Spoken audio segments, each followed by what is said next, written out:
आप सभी को प्रेज द लॉर्ड। वचन में जाने से पहले आइए हम प्रार्थना करें। धन्यवाद पिता परमेश्वर खुदा बापा आसमानी, तेरा तहे दिल से धन्यवाद करते हैं प्रभु की खुदावन तूने हमें एक बार फिर ये मौका दे कि प्रभु जी हम खुदावन बापा आसमानी वचन पढ़ सकें। तूने सही सलामत रखा, तेरा धन्यवाद करते हैं पिता परमेश्वर। और खुदावन जो वचन पढ़ा जाए सुना जाए उसके ऊपर आप अपना पिता परमेश्वर बड़ा आशीष पर हाथ रखें। इस प्रार्थना को मांगते यीशु मसीह के नाम से, आमीन। आज हम वचन पढ़ेंगे नीति वचन और उसका 4था अध्याय।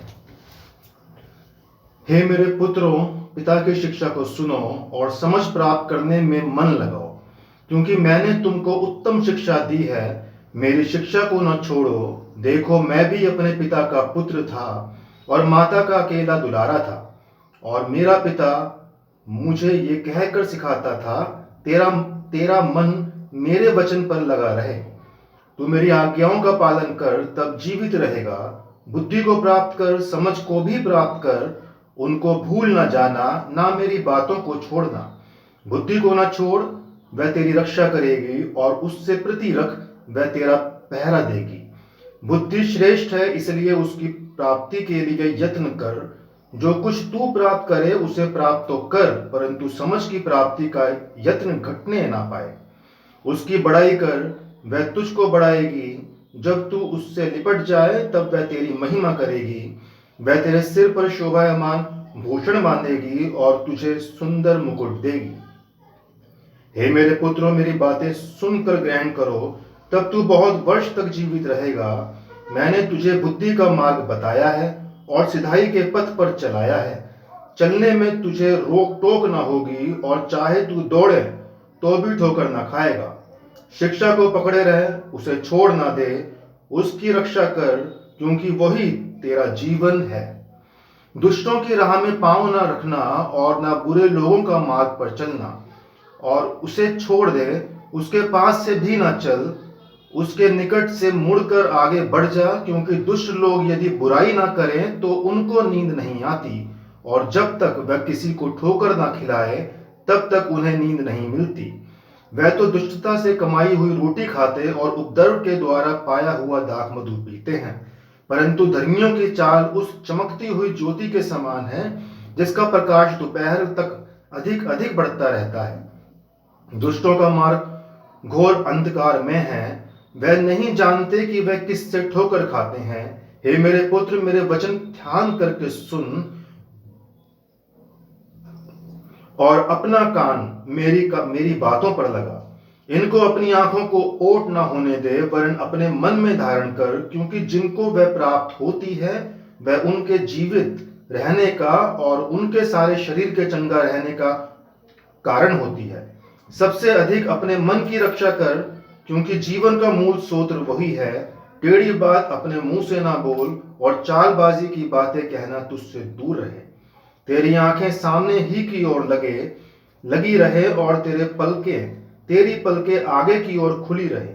अपने पांव रखने के लिए मार्ग को समथर कर, और तेरे सब मार्ग ठीक रहे। ना तो दाहिने ओर मुड़ना और ना बाईं ओर। अपने पांव को बुराई के मार्ग पर चलने से हटा ले। आमीन। अगला अध्याय पढ़ेंगे हम, मत्ती रचित उसका सुसमाचार और उसका 4था अध्याय। तब आत्मा यीशु को जंगल में ले गया, ताकि इब्लीस से उसकी परीक्षा हो। वह 40 दिन और 40 रात निहारता रहा।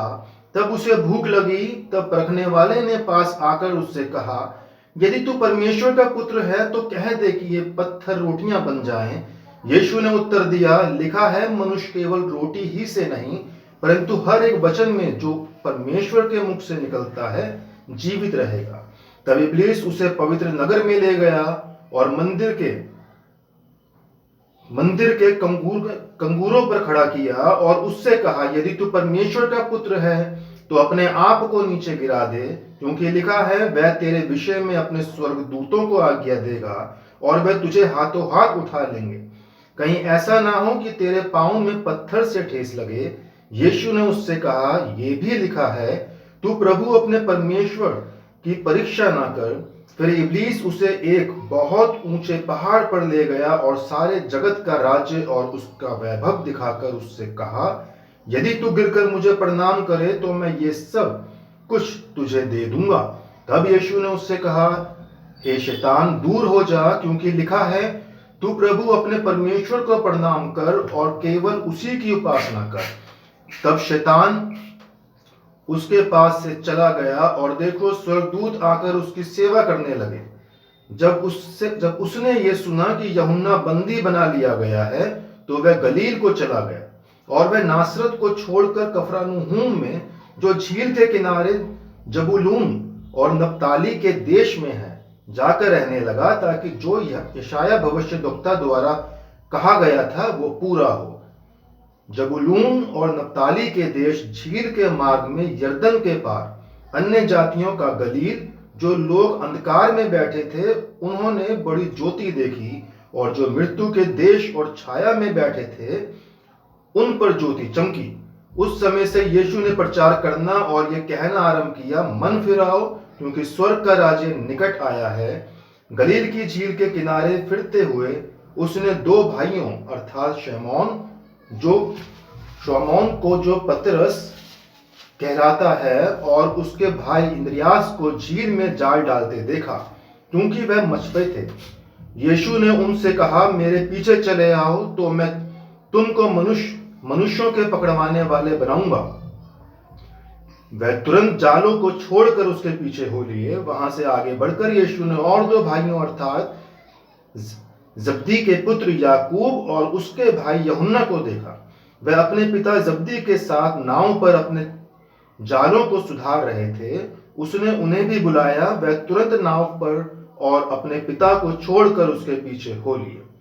यीशु सारे गलील में फिरता हुआ उनके आराधनालयों में उपदेश करता और राज्य का सुसमाचार प्रचार करता और लोगों की हर प्रकार की बीमारियां और दुर्बलता को दूर करता रहा।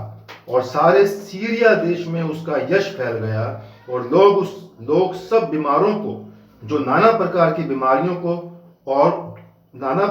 बीमारियों और दुखों में जकड़े हुए थे और जिनमें दुष्ट आत्माएं थी, और मिर्गी वाले और लकवे के रोगियों और उसके पास लाए, और उसने उन्हें चंगा किया। गलील और दिकापुलिस, यरूशलेम, यहूदिया और यरदन नदी के पार से भीड़ उसके पीछे हो ली। परमेश्वर अपने वचन के पढ़े और सुने जाने पे अपनी बड़ी आशीष बख्शे। आइए हम प्रार्थना करें। धन्यवाद पिता परमेश्वर, खुदावन महान सामर्थ्य खुदा, धन्यवाद करते हैं तेरा सुंदर वचन का, जो कि पिता परमेश्वर आपने खुदावन वचन दिया, जो वचन में पढ़ा गया, जो सुना गया पिता परमेश्वर, जो खुदावन हमें जो शिक्षा मिली पिता परमेश्वर की, यीशु ने अपने जीवन में किस किस प्रकार से चमत्कार किए परमेश्वर के नाम में खुदावन बाप आसमानी होने दे कि प्रभु जी हम भी अपने जीवन में खुदावन एक अच्छा सच्चे मन से, सच्ची नीयत से रह करके पिता परमेश्वर हम अपने आप को पिता परमेश्वर और बेहतर बनाने वाले बन सकें, और खुदावन ताकि जो लोग हमें देखें वो कहें कि ये वाकई में मसीह परिवार के बच्चे और बच्चियां हैं। प्रभु सबके साथ हो, सबके ऊपर रहम कर, एक एक को छू छू करके मसा करे खुदा। हर एक बीमारों को पिता परमेश्वर चंगाई दे खुदा, उन बेरोजगारों को रोजगार दे पिता, जिनके घर में रोटी कपड़ा मकान नहीं है प्रभु जी उन्हें हर एक जरूरत की चीजें मुहैया कराए पिता परमेश्वर। इस प्रार्थना को मांगते हैं बड़े विश्वास के साथ यीशु मसीह के नाम से, आमीन। आप सबको प्रेज द लॉर्ड।